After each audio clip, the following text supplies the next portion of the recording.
properly. Good morning. This is Talking Devils, your favourite Manchester United podcast. I'm your host, Wayne Barton, joined by Manchester United legend Paul Parker to talk over another eventful week at Manchester United. If you're watching back on the video, well, if you're watching live, in fact, please like and subscribe. If you're watching on Facebook or YouTube, feel free to get into the comment section. If you're watching on the replay as well, hello. We do still feel free to comment. We do reply on the comments every now and again. Paul, how are you doing this week? All good? Yeah, I'm not bad at all, Wayne. Not bad. Yeah, it's been a bit of a mixed week for United, to be honest. I don't really know where to begin because obviously the manager's the biggest talking point, but there's a couple of important games that we played.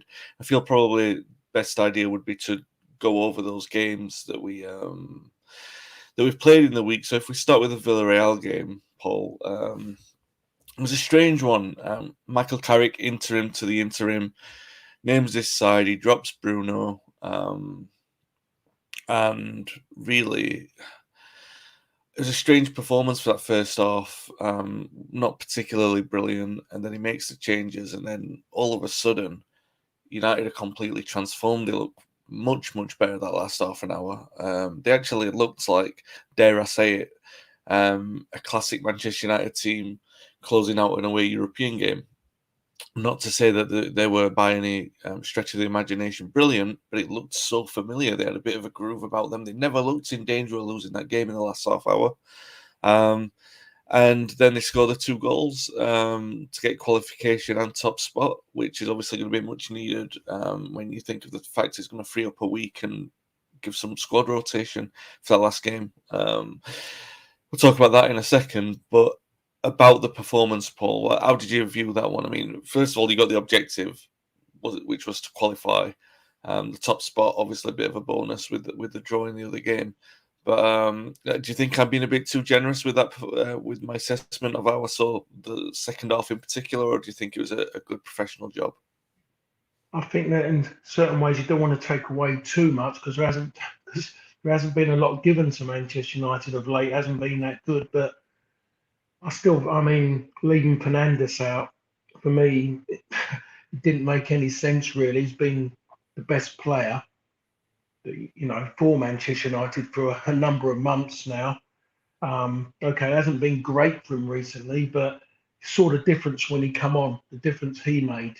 The Mm. substitution he made it. He brought on, I think Rashford and him come on, but he made the difference. To be perfectly honest, um, he added that little bit more. There was he lengthened the game out a little bit more by looking to go in behind, and he added something to the attack which was lacking for most of that game. One of the things I would like to have seen, which I've still not seen, and is Van der Beek playing the midfield with Fernandes. I would Yeah. like to see him, and I would like to see Fred in there as well, with Fred being tenacious.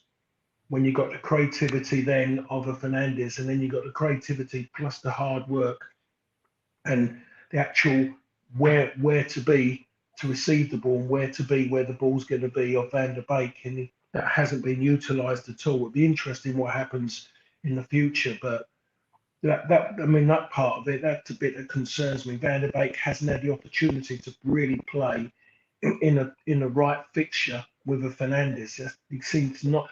No one seems to put them together, so that was lacking. But you have to say they beat Villarreal, but Villarreal are a team that over elaborates. They keep passing for the sake of passing. You think this is going to happen. Moreno wasn't playing through the middle. I think that made a difference Mm. for them as well. They missed him because they're a goal shy team with him in it as such, but Yeah. without him, it was just a case of a lot of passing. Without, it was like a training session. Football looked fantastic, and then when they got to the crux of it, they didn't have a clue what to do next, and that's what cost them at Old Trafford.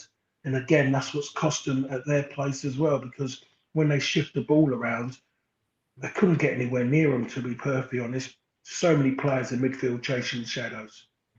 Yeah, got to be fair as well. I mean, we'll talk about Fred's miss, obviously, as we come to it in the Chelsea game. But in terms of the performances, he's been very good. He was very good on Tuesday night because both of the goals came from him, didn't they? Really, from him sort of pressing and winning the ball back. And two very good goals in the way that they were taken. Ronaldo's finish, you wouldn't expect anything less. Sancho did well as well. We talked about Sancho and how sort of much of a gamble that signing's looking like being at the moment, but he's got to get a run of games. He's got to get a run of games in a position that's familiar to him. And obviously, we'll talk about Chelsea in a second, but really good for him to get on the score sheet in Europe, wasn't it?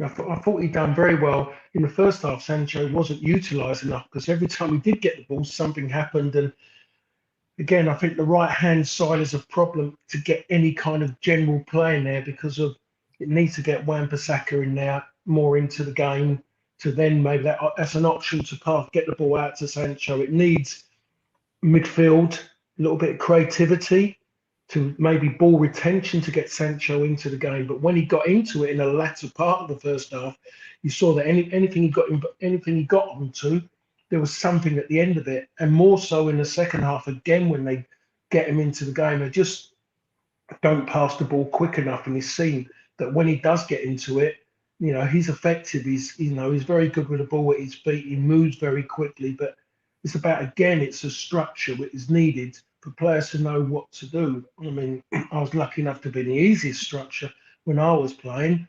In November 92, a player turns up and straight away the boss turns around and says, when he asks for the ball, you give it to him. Simple. It's like that. Give the ball as quick and as often as possible to players who know how to use it well. And that's generally that's what you do. It's not being disrespectful to you. That's telling you what your strengths are. Use their strengths, and those strengths will win you win bonuses. Yeah, simplicity, really. That's at the core of everything. As much as everyone likes to try and make everything complex, the greatest beauty in football is how simple it can be sometimes. And yeah, United's goals, well, the first one obviously came from a bit of a mistake as they sort of scuffed about in defence, but the second goal was simple and brilliant. Yeah, and qualification then, top spot, which is going to give that bit of breathing space in terms of being able to rotate players. But then you've got this residual problem of, I call it a problem, Ronaldo's chasing this record of scoring in every group game again. You can tell sometimes that there's a desire to rest him, as we're going to be talking about this sort of big run of games that we've got in a short period of time, 3 home games in the space of a week.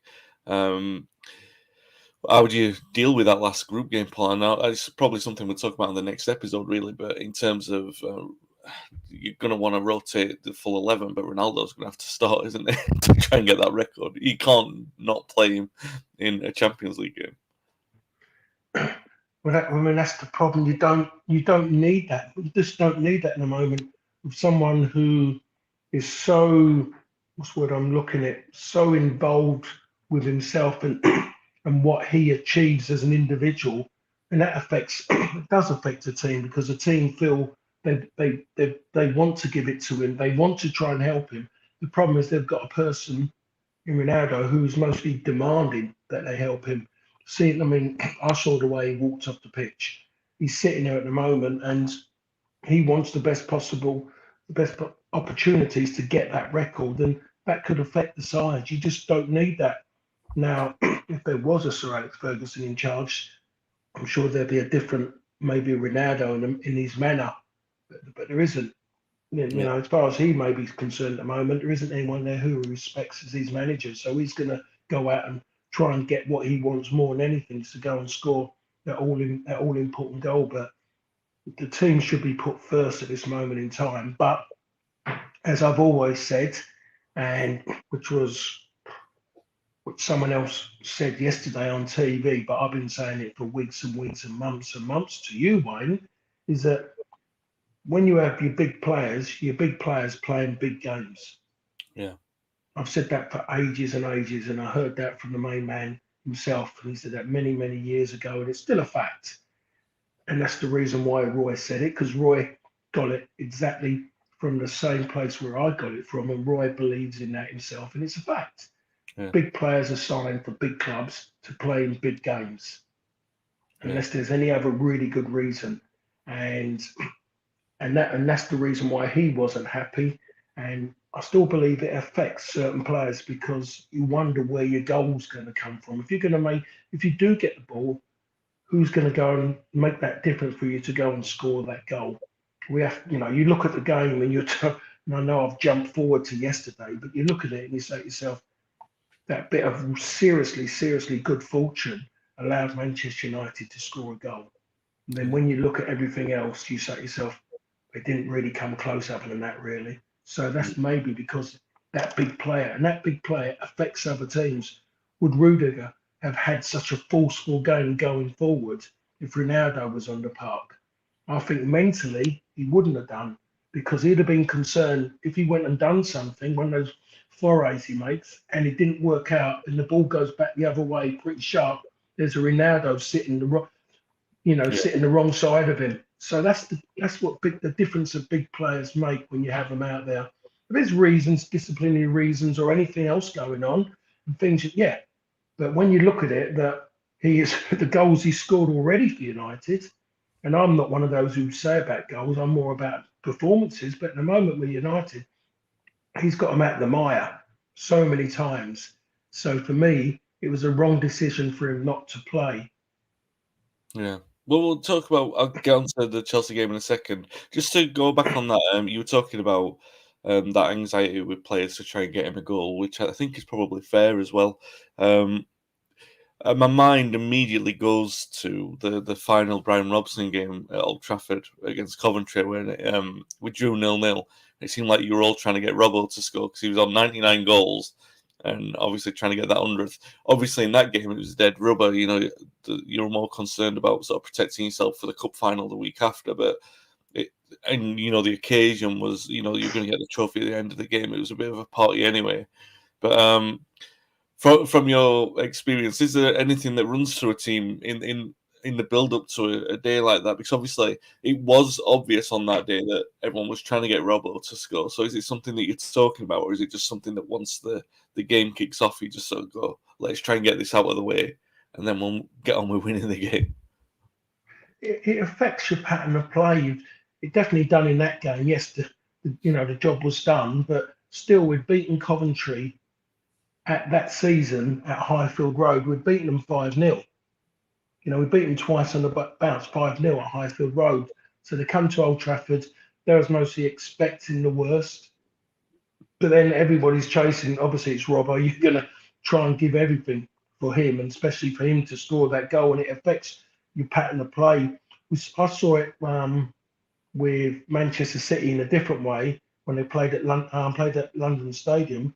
They was all desperately working hard to try and get to help Cole Palmer score a goal in the League Cup.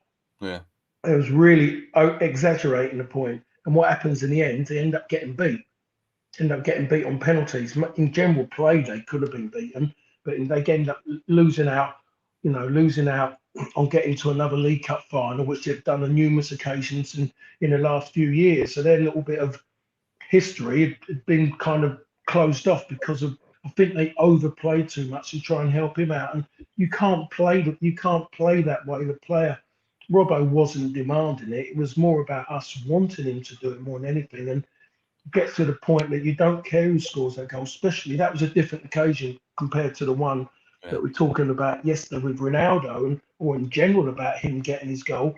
Yeah. At this moment in time, there's no comfort zone for United. They need performances and they need to win games. It's as simple as that. And such a game like that shouldn't, magnitude of that game yesterday, and even Villarreal, it shouldn't be, for him to go and score another one, that shouldn't have been the focal point. It should have been about Manchester United scoring a goal, not Ronaldo scoring. It's about the team scoring a goal. No different to the game against Arsenal coming up during the week. It's about the team, what the team does, not the individual. And the problem with Ronaldo is there's a bit of him, that side of him, which maybe lets him down a bit. It's becoming a little bit of personal glory, and that's all we're getting. And to be honest, people on TV don't help. you know, what's going on. They're the one who are driving this because it fits into the narrative of stats, and Yeah, that's all they can do. And don't talk about the football and the side of it, where football side of it, which is more important, rather than because of the amount of goals and whose records he's beating, whatever.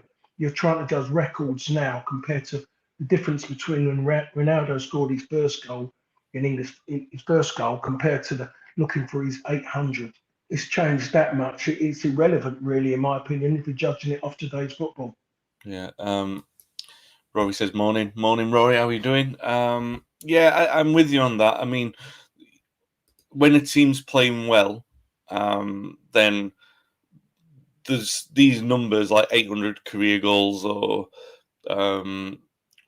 getting the 6 Champions League group goals. They're like group game goals, I should say.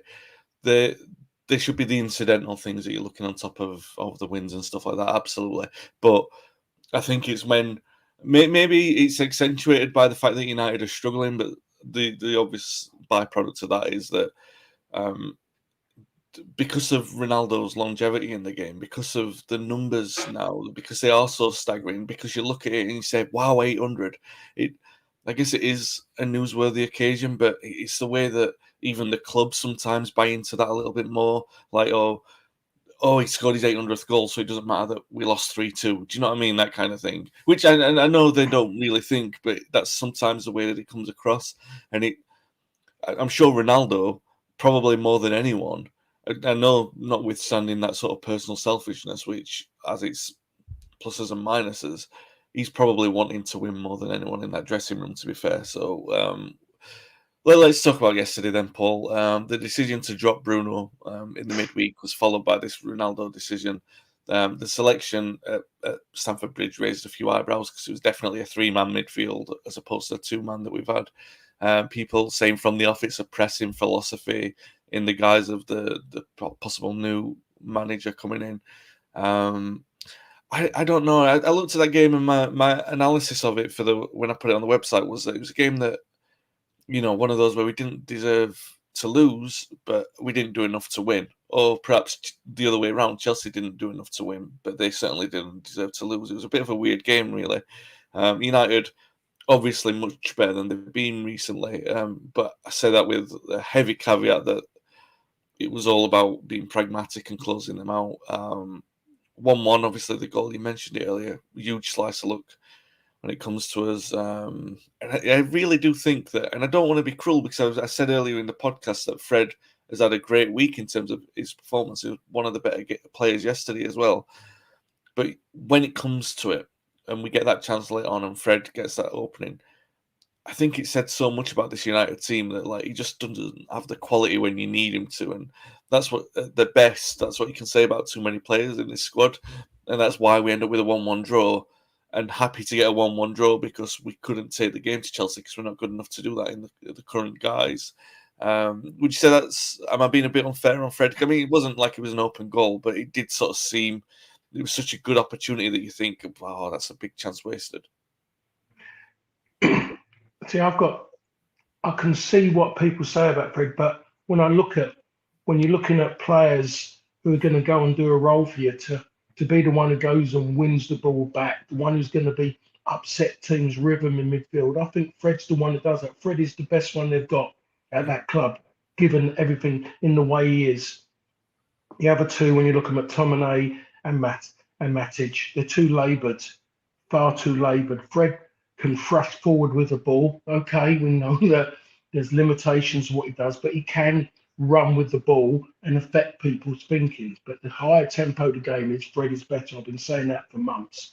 And I think it's showing that he does. The moment the game slows down, he gets time to think about things, it becomes an issue. But when I looked at that midfield, that was like a championship midfield. United's best midfield doesn't touch any of the maybe top six teams in the Premier League when they put out a midfield. It's quite poor creativity wise and obviously on the defensive side of things as well. And the goals conceded actually tell you that anyway about the way they've been. But it was when you look at that three, that's as negative as any team's been in midfield, I think, in Premier League history. Even the sides that have been relegated when I think about the derbies and the Norwich and what they've done points and goals against Wigan when they went down with the goals they conceded, they wasn't as negative in midfield as what United were yesterday, and that's the reason why they've come away with the game from the game with a draw, because they were never in a position to win that game because they didn't have enough to prove that they wanted to win it by looking to score goals, to keep hold of the ball, and then to create. You're relying just on the fact of Chelsea making a mistake. I Yeah. thought Bruno, what he was asked to do, I thought he'd done it very well. He was to close them down as quick as possible. He kept having to ask people to join him all the time. You saw him all the time looking over his shoulder because he didn't trust that they were going to go and do it. And on a few occasions in the first half, it didn't materialise that way because Marcus Rashford was so far behind. It was incredible. So in that context of the way it worked out and the way they set up, they got a bonus. To go there and get a point, given Chelsea's form of late as well, then they've come away with a seriously good point. Yeah.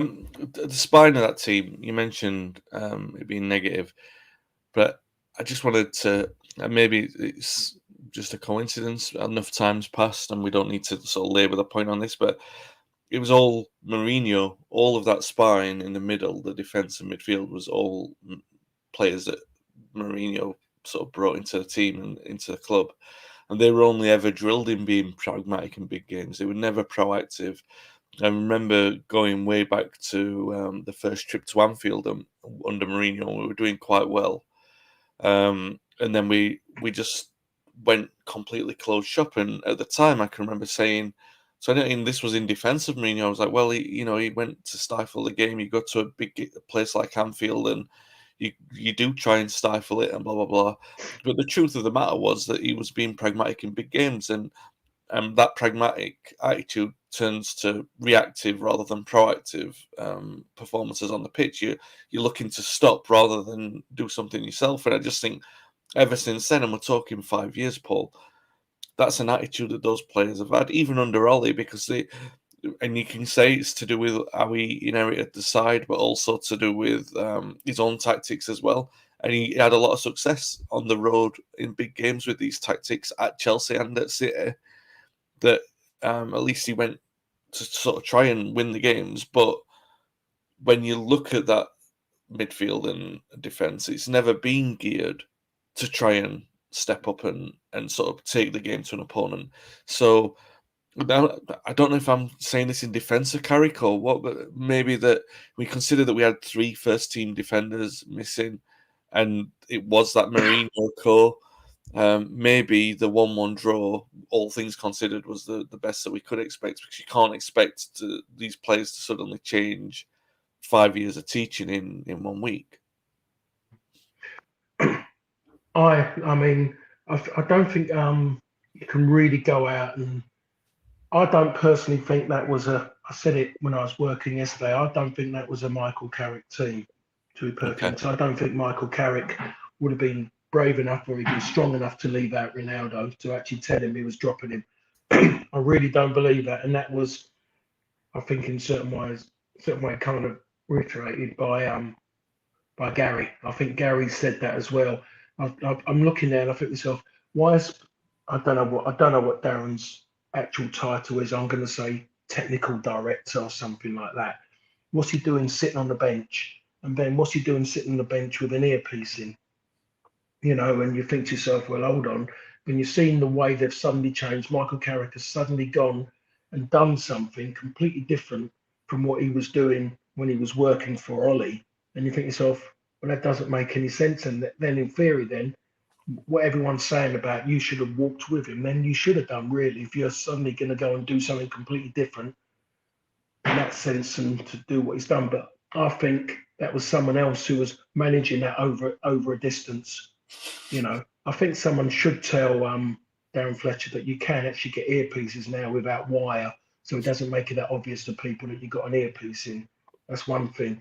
But I think that was all done over the line. That setup and to play that way, Bruno to play in that fashion, to take away, virtually make him like the front person, the lead man. That was done for a reason.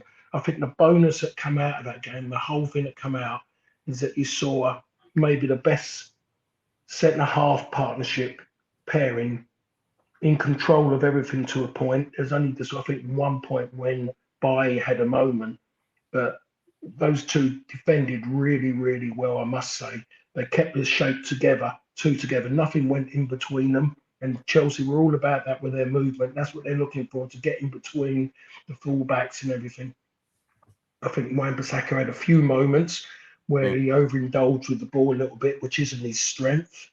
As soon as he learns to play 1 and 2 touch the better, then it will make him look a much better defender. But other than that, really, there wasn't the usual scares, to be perfectly honest. There was no centre half running around with the ball thinking that he's a footballer. The centre half's done what centre halves are meant to do, and give their best in, and that is defending. And I thought Bailly and Lindelof done that very, very well yesterday. Yeah, I wasn't expecting much from them. I've been critical of both of them in the past and really uncertain about them as a pair. But yesterday, I can't fault them. Lindelof, a couple of shaky moments earlier on, but you could attribute that to Wan-Bissaka as well. I've always said that we've always had these conversations that one person's poor performance might be the result of someone else's poor performance as well. But they did recover in the game, and they did quite well in terms of the fact that they were always going to have to be defending for a significant amount. And as I said right at the start, I think 1-1 draw. United didn't deserve to win. No amount of manipulation of the numbers is going to pretend otherwise. But I still maintain that they didn't look like losing, really. I know that Chelsea had a lot of the ball and some good chances, but Werner having that great chance after they did score. But apart from that, thought we did.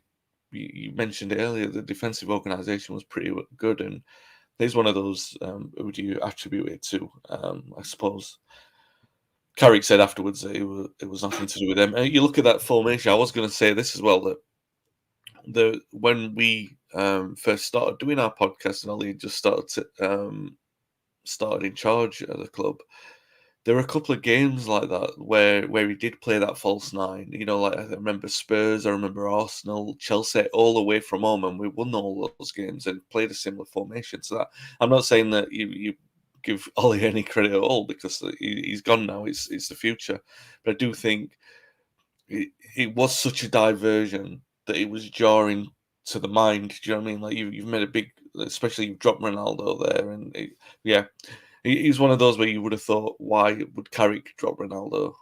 So I guess it's something that will become more transparent as the week goes on. A couple of questions before we move on to the next thing.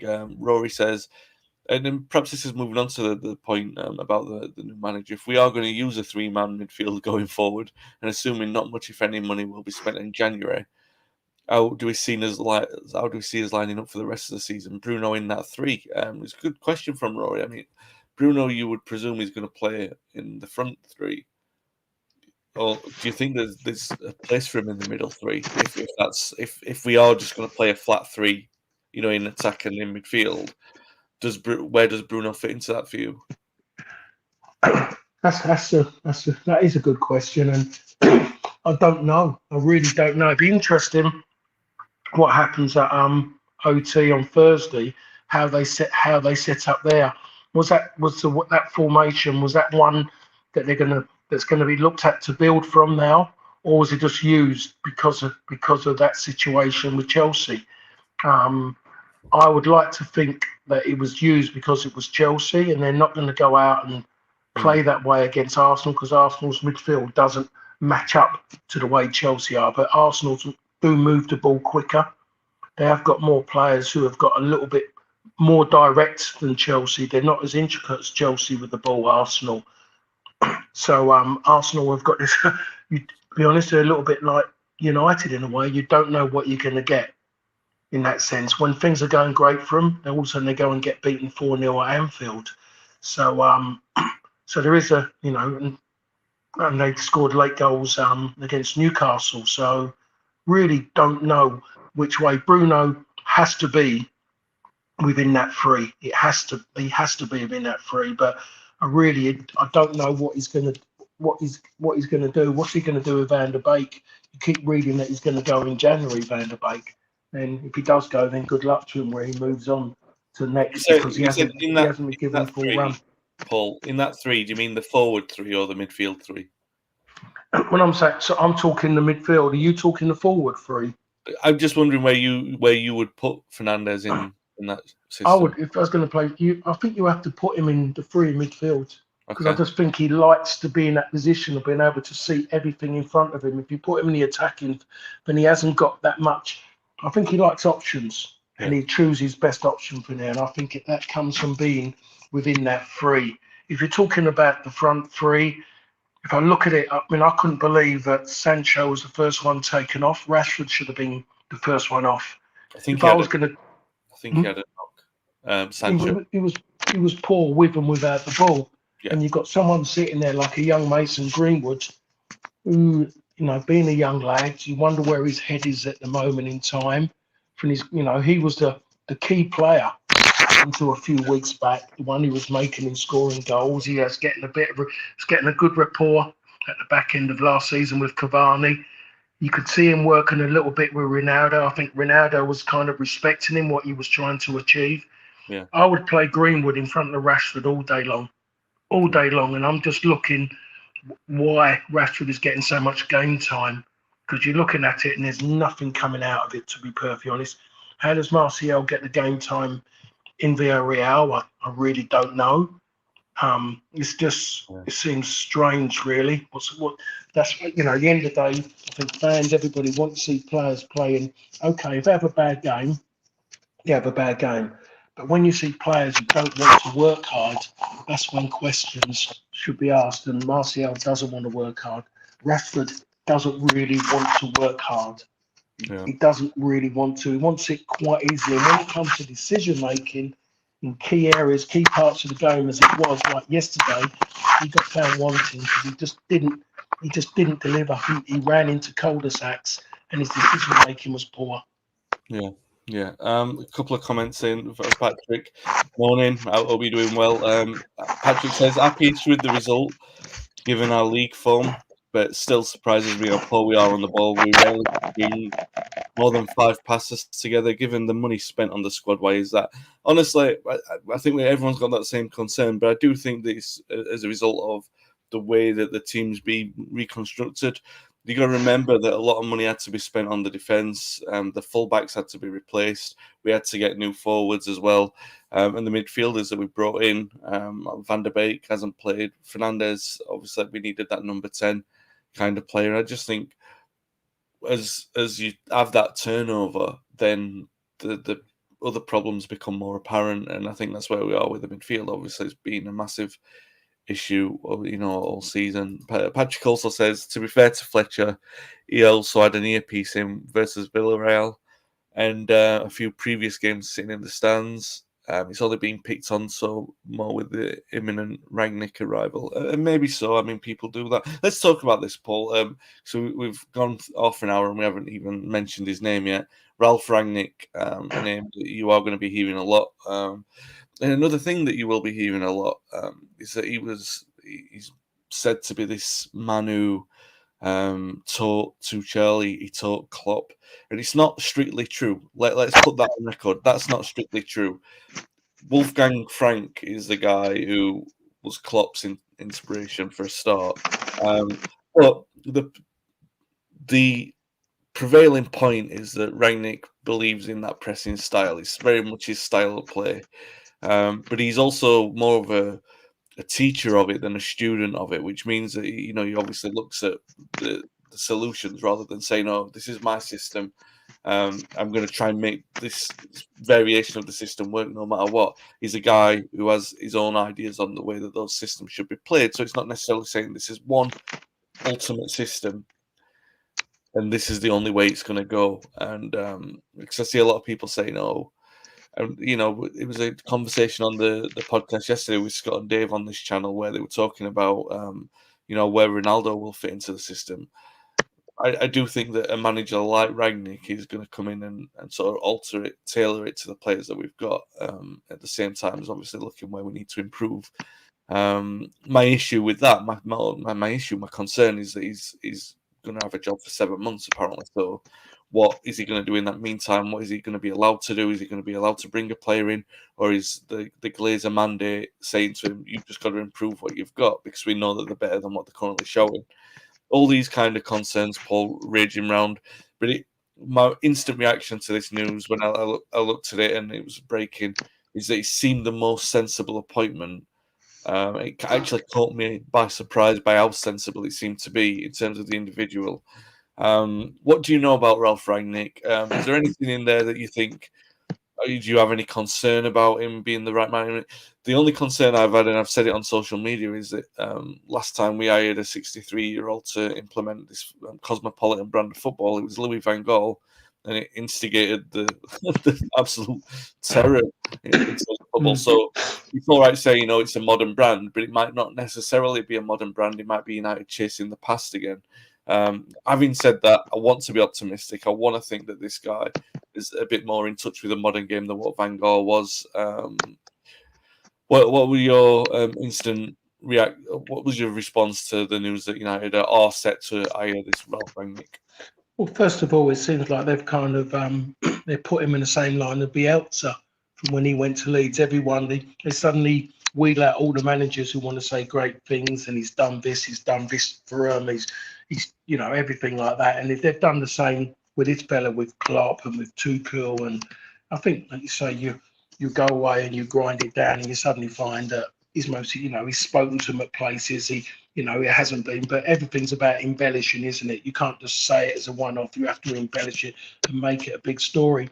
Everybody's an expert on him and what he wants to do now. Everybody knows exactly what he wants to do, and he's going to do this and do that. I think you look at it in certain ways, he's like a mentor to people. He's got something, and everyone likes him. People feel they want to listen to him speak about things, and you take little bits from everybody, and I think everyone's thinking like, he's the man who's always giving, and they're going to try and grab it. I think one of the main things is, though, I think he's going to try and get some kind of foundation on the pitch, get something to go there, so everyone's got a general idea what's going on around them and what might happen if they do this and do that. I think what will come away, I'm hoping the main bit of it is that this whole thing of sentiment goes out the window, that players will play because they've earned the right to play. Players won't play because of reasons, because of this off the field, and it fits a certain criteria. They've got to be playing, they've got to be doing this. Players play because of the fact that they deserve to play, and everyone's getting their own idea about, Ronaldo ain't going to fit in because he won't press, and I hate that word, press. He won't close down, but Ronaldo didn't come back to Manchester United to close down. He come to Manchester United to score goals. So if he doesn't want to play that way and have Ronaldo there, that's fair enough. But you've got a Cavani who's more athletic as such than Ronaldo. He can run over a longer period of time than what Ronaldo can. Ronaldo's more burst than anything else. But I'm quite sure if he's meant to be this kind of coach, then some way along that he can fit Ronaldo in. If he doesn't like the way Ronaldo is as an individual, as a person, then I'm quite sure, being how experienced he is, he will tell Ronaldo that he doesn't fit in his plan at this moment in time and what he wants to accomplish. Yeah. So that's what I'm looking for. Just looking for someone to come in and be brutally honest. He'll start telling people what he believes their jobs are and hope they stick to it, and let them know they don't have to do any more, and limit people to what they can and can't do. I want to see a midfield that is looking to play football, looking to retain the ball and make the ball important, knowing that the longer you keep it, you can drag more people all over the place to create space, to create opportunities. United don't do that. They rely too much on opponents giving them goals. Yeah. Well, that's what happened yesterday. Anyway, he was very poor on that side of it. So I'm just looking for a major shake-up. Are the people who are working for the club at this moment in time, working in the back room, are they still going to stay there? if they are going to stay there, then in theory, then they're not really going to get much of a say because he's the one who would be making the decisions and telling them what he wants them to do when they coach the players. And he'll be watching to make sure that when they're drilling the players, is that they're there and they're telling them if they're not doing it right in training, they can come off and watch someone else do it. Mm. And that's what it needs. And then what you do find out, the players who want to do it, and you find out the players who don't think they have to do it and still can play at the weekend and grab all the glory, grab all the accolades that go with it playing for Manchester United. It needs a complete change. And if he's come in it's another job, it's warmer than being stuck in Moscow. Coming to Manchester, that's a strange thing to say, isn't it? Really, coming to Manchester to get warm. But then he's the wrong person for the job because he's going to be scrutinised from day one, and the team's going to be assessed on Thursday as they were a little bit yesterday. It's going to get harder and harder as it goes on. January is important. Have they said that he can do something? The one thing that needs to happen is that something's got to come back in. Players have got to go. Players need to go away and know it's not a holiday camp, it's a resting home. They've got to move on. They've got to want to move on. You've got to want to play football. Wayne Matter has got to want to play football. He's going to want to finish somewhere, maybe back home on a high, and finishing his career off, because he's had a great career. Finish it off. You can't want to sit there and watch games and keep watching and watching because you know that straight away he's not going to be utilised in any way or form. With this new fella coming in, judging by what all the other experts are saying in this country, because we all know what happens in German football. So we all know exactly what this fella does. So I'm just waiting and seeing. I've got nothing I can add about him as an individual. People keep coming now as the new words they keep using. He hasn't won anything at this moment in time. He's not coming to Manchester United with any guarantees he can win something. He's coming. People want him at Manchester United to get them organised. It's as simple as that, to lay down some kind of foundation, a structure for United to play in. Something so everyone's got a general idea of what they're doing next when they get the ball. It's going back to basics. It's telling people earning ridiculous money how to play the game again. And that's what it's boiling down to at this moment in time with Manchester United. It's not about trying to win anything. That is a massive bonus if they get anything now. But it's just about making sure that the rest of the season doesn't end up an embarrassment for the football club. Yeah. Obviously, you mentioned a couple of players there that he's going to be looking at. Matter one, the future of Van der Beek's going to be another. Although I think everyone, 95% of people would want to see Van der Beek given a proper chance. I'm certainly in that heavy majority. But there are a couple of players there. I think it's a term, clean slate, is going to be used a lot, but it's been used so many times. It's been used every change of manager. It's been used at the end of every season. It's been used after every game. Sometimes they say, "Oh, we go again next week," and it's never a clean slate. Everyone remembers what went before. You can't just pretend that run of inconsistency or incompatibility or the dropping off a cliff in terms of form. Nobody can pretend that those things haven't happened. They're all part of someone's career. And I look at a couple of players. I mean, you mentioned Mata. He's obviously one. He's going to want to go and play football. And you mentioned that there's no reasonable way to think that he's going to fit into a Rangnick system. It's just not going to happen. We can make an accountability for Ronaldo because he's that good. That systems are built around, or not built around, but you find a way to work with a player in that system, and that's what you hope that a manager with the experience and the tactical nous of a Rangnick is going to do. But there are other players like your Pogbas and like your Martials. Where do you stand on them? Is it a clean slate for them, Paul? I mean, I look at that. I think not again. Don't give them another 6 or 7 months to show us that. I mean, I'm not. This is as much for them as it is for us at this point. It's not working at Manchester United, so go and don't waste your time at United. These are vital years of your career that you've still got market value. You're still coveted by other teams. It's not going to work at United. move on is the best for all parties. And I look at it, and I read a report this morning saying Pogba's willing to give this new guy a chance, and I'm like, you've got to be kidding me. You've got to be kidding me, surely. Where do you stand on that? I mean, the periphery players, you mentioned matter, but Pogba and Martial are going to be two big names that people talk about. I think he's coming, he's asked, and he's mostly asked how he stands if he doesn't want certain players, if he wants them to go. He's mostly done all that, asked all those questions. I think I'm going to use the words as you used them, 95% of the fans, I think, would just look at those two and say they've got to move on for their own sakes without being nasty. Do you think, sorry to interrupt, but do you think that that's possibly the best thing that the Glazers or whoever's running the show, Arnold or Woodward, the best thing they can do for Rangnick is to say, you can move these players on because it'll make a massive statement in the dressing room immediately? Yeah. I just think now is that let's look at the main one, look at Pogba. You can try and get a drip for him in January, or you can sit there, let him be around the club until the end of the season where he can go for nothing. I would say someone like him, you don't want him in and around the club.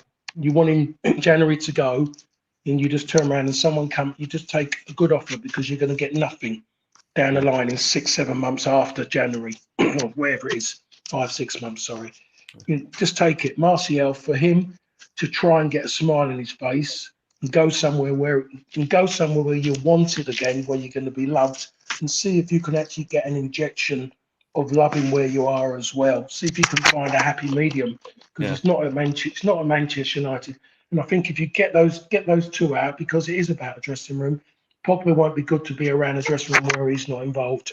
I'm thinking about a German coach coming in and seeing the likes of a Pogba. And I think if we look at the way we look at two of the top managers in the Premier League, and you look at Pogba, could Pogba play for a Tuchel in the fashion he is at this moment in time? Not a chance. Could he play for Liverpool in the way he plays? No. Not a chance. There's no zest, there's no drive, there's no passion. Consistency is key to what we're seeing with Chelsea and Liverpool from individuals, and obviously that leads towards it then collectively. He hasn't got that. He's not showing that, so he wouldn't be involved. So I don't think he fits into the incoming manager's plans anyway. In that sense of the manner in which he plays, it ain't going to work. Martial isn't going to work. Can you get Martial to run around and to be closing down and doing work without the ball, which will benefit the team for when they get the ball back? I don't think you can.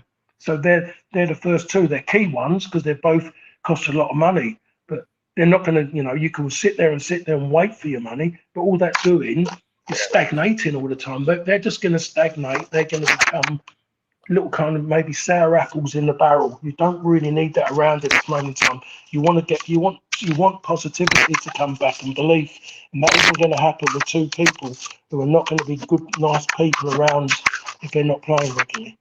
Yeah. Let's move on to the games. You talked a little bit about Arsenal. Obviously, they've recovered from the horrendous start of the season they had, and they've, by and large, been very good apart from the defeat against Liverpool. But yeah, they're playing decent football. They got Saka, Smith Rowe in good form. It's obviously going to be a tough game for United, but maybe we could even say maybe a decent time to play that. I know it sounds stupid because they're in good form, but maybe they'll be a bit more complacent, thinking they've got more of a chance. And if United are getting back to basics, they are doing the basics of working hard, and they've got enough quality in there to beat Arsenal. How do you view that one going? At this moment, I think we're I think there's somewhere now which is a little bit the unknown. Could have been Michael Carrick there, and we're wondering what he's going to do next. Is he going to stick to the same kind of way because it was him and Kieran who were doing all the work, and was it going to be the same because they believed in it, or were they going to do something completely different, which could have been a kick in the teeth to Ollie? But now it's going to be someone different. It's the unknown. really don't know what is going to happen next. If it had carried on as it was, there would have been massive negativity because there wasn't anything positive that's going to happen. At the moment, there will be a change, as we saw yesterday. And maybe the appetite, players will get a little bit of an appetite, but then you want them then with the appetite to stay hungry. don't get your belly full, because it means you might want a little kip. So you want the players to stay hungry and actually go out there and want to run around in that red jersey and go and show that, it's not about glamour with United. There is a bit of fight there as well, and that's all you're looking for. It doesn't matter who they're playing against at this moment in time. It's all going to be new, starting really on Thursday, I would believe. And then from then on, who knows what's going to happen to the end of the season. I think guaranteed not going to win the Premier League, not going to win the Champions League, going to have to, more than anything, really, maybe the FA Cup. And I think, as mentioned by everybody's friend on TV, at this moment in time, Manchester United are a cup team. Yeah. And that's like going back to the 70s and the early 80s again, isn't it, really? But in life, generally, sometimes you have to go backwards to go forwards again. Yeah, the Arsenal game, it's an interesting one for me, because you look at the fact that we've had to go back to basics. You mentioned that earlier. Those last two performances, very much that case of they've said, all right, we'll just try and get the basics right, which is, I don't know if that's more damning on the players that they've not done that in the recent games. They didn't even have the sort of personal fortitude to do that. Do you know what I mean? That they didn't take it upon themselves. That's been a bit of a concern. But they've done it over the last couple of games. They've obviously got a couple of good results in there.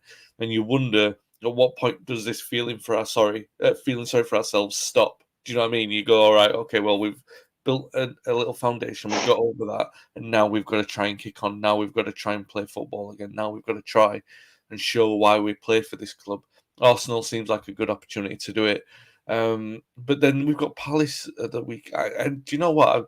I'm more concerned about Palace than I am Arsenal in a funny way, because Palace have been really impressive this season. I know that they lost against Aston Villa, but their only defeats this season other than that, which are Chelsea and Liverpool, they've been really impressive. Other than that, they won at City, and a decent win as well, because they were, not saying control, but they were thoroughly deserving of that win. So they've done a good job under Vieira.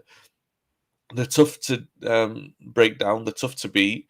Generally, they'll draw a lot of games, and a team like that is a bit of a nightmare for United, right? A team as well organised as Vieira seems to have got them at the moment. You talked about that organisation being key. Maybe it's a good game for United then, because it's a test of that organisation. How do you think? How would you look at that Palace game? Well, with Palace, I mean, they had their little bit of a blip at the weekend. It was a game everyone thought that they would win. They was at home, and they do say that sometimes some of their best results have come against the big boys away from home. It goes one way or the other. But we've seen them, they give good performance there. They're definitely a better team this season than last season, because they have got that edge now, that they're a better attacking side. They don't just sit back and hope anymore. They've got some good attacking young players as well. Players who are chasing a career, players who are chasing the opportunity to move on. Conor Gallagher, Lisi, who they bought from Reading, is a good player. Eze, who's just coming back into it now. Benteke is starting to score goals. Edouard from Celtic. Where I've just named attacking players there. Before this season, you never named attacking players at Crystal Palace. All you did, if you name one, it was just Zaha. But they've got more than Zaha. He got the hump because he got taken off at the weekend, and they made a change. That wouldn't have happened to him before this season. They wouldn't have taken him off because he was their only hope. And I don't know if he's got his head around that now, but he's not the the go-to guy anymore. But they've definitely got more defensively. They got their centre halves are better playing out than what Manchester United centre halves are. They're definitely better than those two, consistently better. Yeah, Guri and Anderson, definitely better with the ball at their feet. Got a lot more about them when they step in as well, but they don't overplay. They don't dribble. They don't run into cul-de-sacs with the ball. They don't just run with the ball for the sake of running with it. If there's nowhere to run, they'll move it quickly and they'll open it up again to try and start again. So all round, Palace are a far better side than what they were last season. So it's going to be a good game. It's going to be another tough game, but it's we say there's going to be a different person in charge now. people are expecting to see things, something different. But everyone has to understand it doesn't work from day one. It doesn't. It takes time. And even then, when you get it 100% right, there is going to be certain times it isn't going to work because you get out coached sometimes. But Yeah. that's what football's about. We don't want the same week in, week out. That's why coaches, some are a premium, some are not, because the ones that are premium know how to, when they go up against something that's very, very good, they know a way of changing it around. So what United done yesterday definitely had a little bit of a touch of German about it. Yeah, maybe so. A little bit suspicious about that, but I think even if it's something that was conscious on the training field from the present guys, and it wasn't a directive from Germany, you did feel that this was a step in towards that direction. So yeah, I wouldn't be surprised if something informal was discussed there.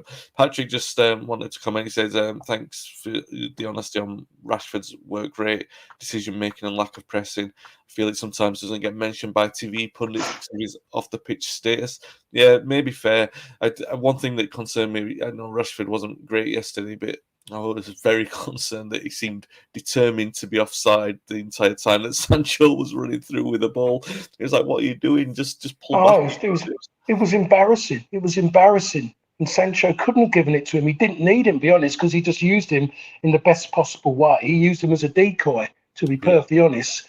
And Mendy was mostly hoping he would give it to him, but he didn't need it. But what he just said there, Patrick, is what I'm always alluding to. And I think if there was a strong manager in charge, someone who's got to would turn around and say, what's more important, getting a gong round your neck or helping your teammates win a game of football?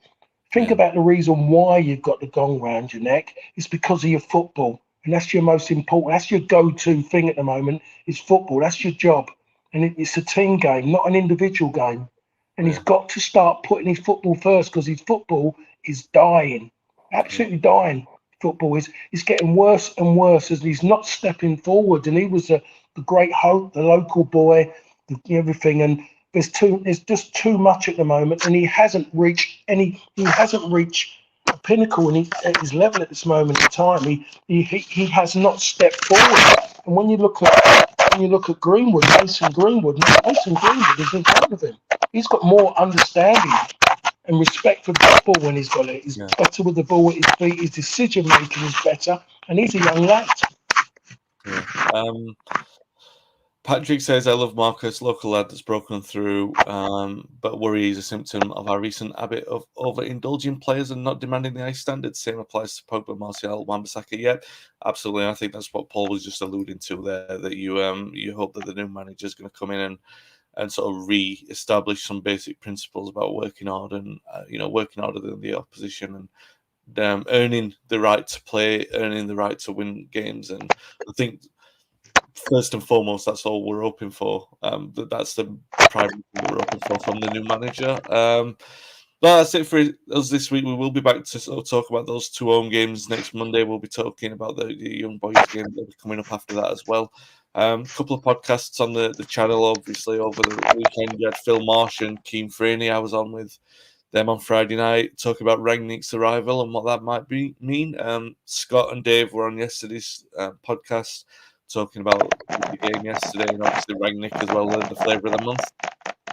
And if you follow the channel, subscribe to it this week, we'll be uploading the latest episode of the history of Manchester United, which will be coming on the it'll be Wednesday morning because the game's on Friday, so there'll be something on the game there. So on the channel there, we'll be looking at the 48-49 season this week, which is the season after the cup final. So yeah, that's what we've got coming up on the channel this week. If you've enjoyed the show, give us a nice rating or review on Apple Podcasts, or join in the conversation if you're watching on the replay. Like and subscribe if you're watching on YouTube. We'll be back next week. Stay safe, stay well, and thanks for watching and listening.